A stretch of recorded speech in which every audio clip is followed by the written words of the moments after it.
Bonjour à tous, bienvenue dans la vidéo de la pleine lune du 10 juillet 2025.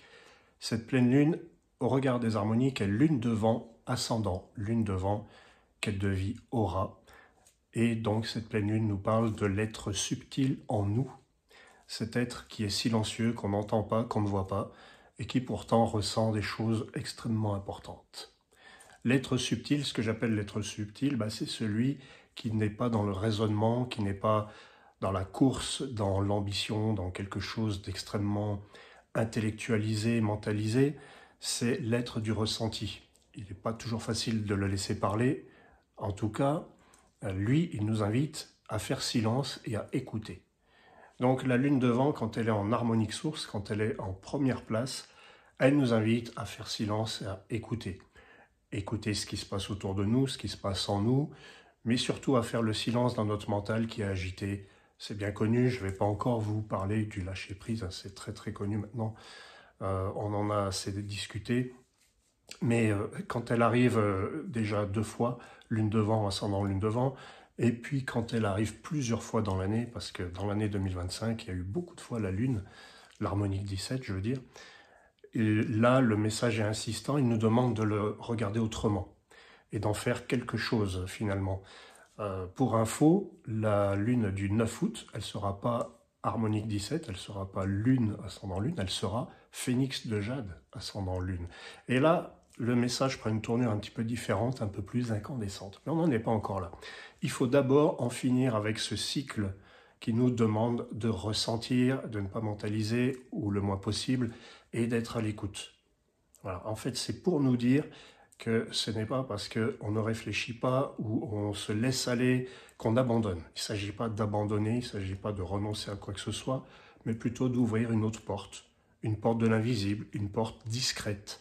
C'est la porte de la discrétion qui va peut-être pas vous rassurer ou vous donner des arguments ou des pistes ou des repères tangibles, mais en attendant, cette porte-là, elle possède quelque chose qui a une valeur inestimable et qui est le ressenti et qui est aussi l'intuition et qui nous dit « je ne sais pas, mais je sens ». Voilà. Donc ça, c'est la lune de vent en première position.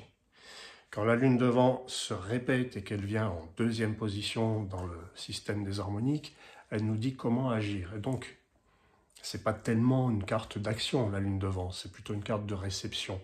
Et elle nous demande d'entrer en relation sur ce mode-là, sur le mode du ressenti, de l'écoute. Avant de définir ce qu'une personne vous dit ou fait ou ce qu'elle est, même avant qu'elle ait parlé, peut-être être à l'écoute de ce que vous sentez de cette personne, qu'est-ce qui vibre d'elle quand elle vous dit quelque chose, qu'est-ce qu'il y a derrière les mots, parce que des fois les mots ne disent pas réellement ce qui se passe. Quand moi je vous reçois en consultation, c'est comme tout le monde, vous vous posez une question, mais derrière la question, il y en a une autre que vous n'osez pas poser. Ça marche aussi. Si vous n'osez pas la poser, vous venez voir quelqu'un, vous venez me voir moi ou quelqu'un d'autre, et vous avez le désir de vous ouvrir, d'ouvrir cette porte. Et parfois, on a besoin d'aide. C'est pour ça qu'il se passe des choses comme ça, c'est pour ça que parfois, on va chercher à l'extérieur, dans les symboles, et c'est une bonne chose. Quand on n'arrive pas à les voir tout seul, on va contacter une autre personne, on va demander conseil, parfois même à un ami, à un proche, et cette autre personne, si c'est un proche, pourquoi on se tourne vers les proches? D'abord parce qu'on a plus de confiance, mais aussi parce qu'il y a cette dimension de ressenti. La personne n'a pas besoin d'intellectualiser, de mentaliser sur vous. Donc l'ascendant lune de vent vous pousse à être attentif, attentive à ce qu'on vous dit et à ce qui émane de l'un à l'autre. Parce que c'est plus porteur, parce que c'est plus riche. Et puis il y a aussi la dimension inspiration.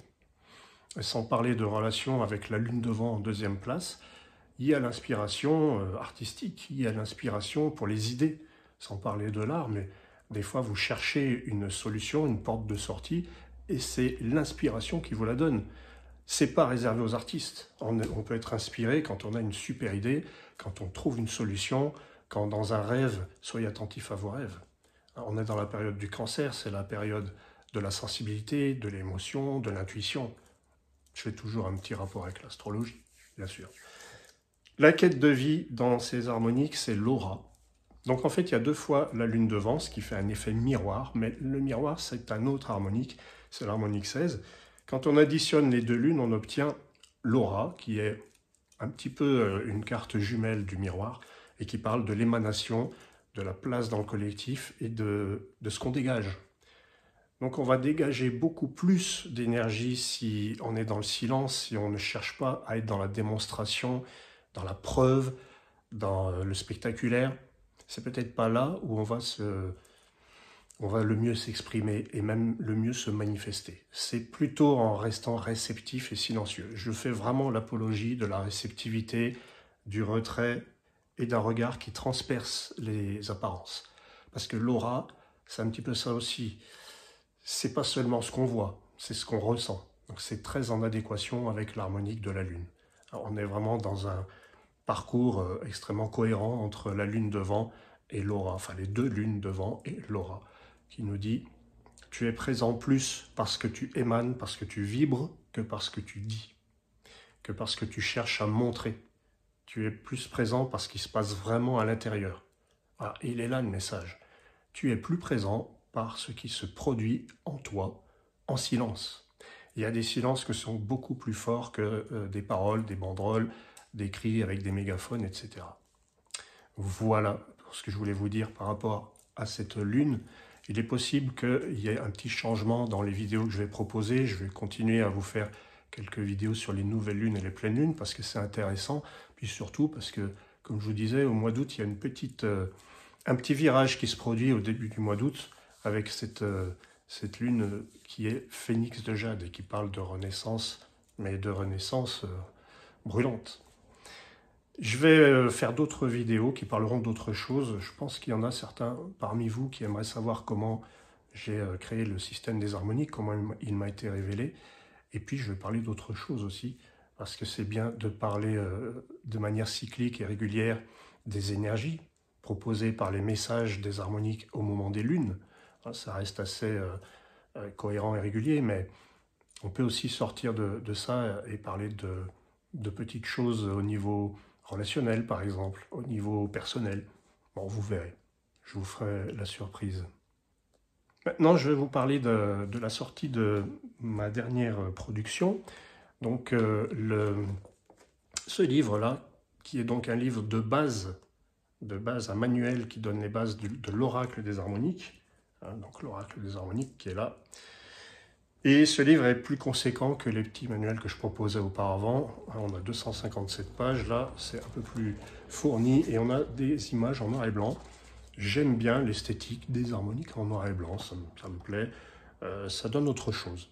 J'ai vu que, en regardant un petit peu ce qui se faisait, j'ai bien vu que beaucoup de livres sur les oracles mettaient les images des cartes en noir et blanc. Je trouve même que ça a du charme. On a donc un livre qui s'appelle « Les harmoniques, cycle de l'oracle ». Pourquoi cycle? Parce que je prévois d'en faire au moins 3. Je dis bien au moins. Ce premier livre, 257 pages, où il y a vraiment les bases, tout ce que vous devez savoir si vous vous intéressez à cet oracle. Il y a tout, la structure, les 9 familles, la spirale des 9 familles, les harmoniques au niveau du corps, de l'anatomie, comment reconnaître un repère spatial.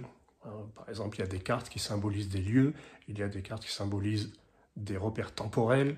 On a l'Orient qui symbolise le matin, le début, l'Occident qui symbolise le soir. Je fais vite, mais vous trouverez tout ça là-dedans. Et on a aussi l'aspect professionnel, l'aspect affectif, l'aspect spirituel. Que veut dire telle ou telle carte au quotidien?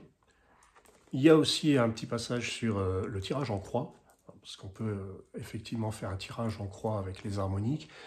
Je donne une petite phrase pour chaque position de chaque carte dans le tirage en croix.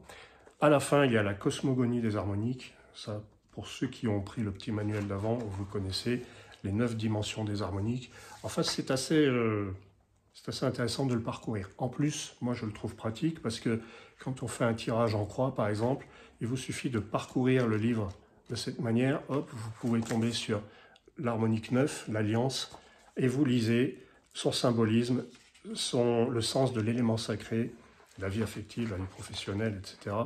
Et ce que veut dire la carte, si par exemple elle est en haut dans le tirage en croix ou en bas. Voilà, vous voyez, c'est tout expliqué ici. Bon, c'est difficile de le voir là. Voilà, alors quand je fais 5 cartes, on peut mettre 5 cartes dans un tirage en croix, hein, on en met une au centre, eh bien il est facile de trouver, même en feuilletant le livre, si vous connaissez quand même la numérotation hein, de chaque carte, vous vous dites, tiens, je cherche la carte numéro 22, et bien vous faites comme ça, et vous le trouvez. Vous trouvez le 22 qui est là. Bon, moi, je sais que j'aime bien ce côté pratique, immédiat, et puis il y a tout un explicatif sur les origines des harmoniques, sur les liens entre chaque carte, les familles de cartes. Je parle d'une spirale des 9 familles, mais il y a un lien entre les 4 cartes qui forment une famille. Elle raconte une histoire, en fait. Voilà. Donc, c'est disponible. Vous regardez sous la vidéo en description. Vous pouvez prendre le manuel seul, puisqu'il y en a pas mal d'entre vous qui ont déjà l'oracle. Mais vous pouvez prendre l'ensemble, les deux, voilà, avec la petite pochette en suédine. Et ça, c'est la dernière production des harmoniques. Donc, il y aura un tome 2 dans ce cycle qui s'appellera Le chant des éléments. Le chant des éléments, c'est-à-dire le chant au niveau, comme une chanson, hein, comme une vibration, on va dire. Le chant des éléments qui sortira, je pense, à la fin de l'été, et qui est le tome 2 de ce cycle. Et il y aura aussi un tome 3 qui parlera des associations de cartes que j'ai appelé l'art des combinaisons. Pour le moment, vous pouvez avoir accès à ce premier livre. Voilà. Pour les séjours dans le Pila, ben ça y est, on a bouclé le séjour de juillet. Il va commencer vendredi, donc j'ai hâte, évidemment. Ça va être un beau moment, une belle expérience. Il reste peut-être encore une place pour août, c'est pour ça que je le laisse encore dans le site. Mais à mon avis, ça sera vite terminé. Voilà. Je vous souhaite un bel été à tous, de bonnes vacances si vous y êtes, et de belles journées quand même si vous n'y êtes pas. Voilà. Au plaisir de vous retrouver et à très vite.